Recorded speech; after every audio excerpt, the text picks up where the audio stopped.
Jika dimungkinkan, oknum ASN yang tertangkap mencuri harus dipecat.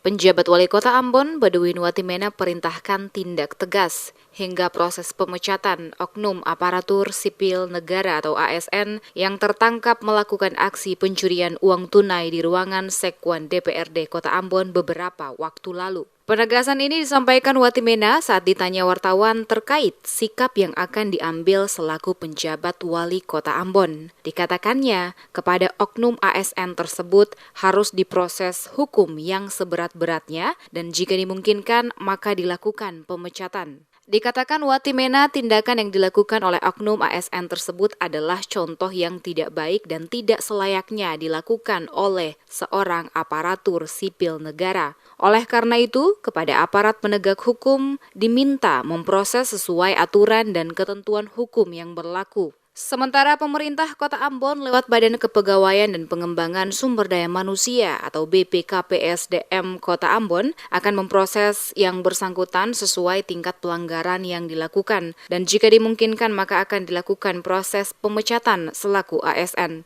Nah, kalau itu PNS diproses hukum kalau bisa dipecat, ya dipecat saja. Dijatuhi hukuman, kita jatuhkan hukuman seberat-beratnya. Ya, itu contoh yang tidak baik, perilaku ASN yang tidak benar. Saya baru dengar, saya belum mendapat laporan resmi, tapi kalau itu oknum ASN yang melakukan, maka saya minta aparat kepolisian proses sesuai hukum yang berlaku.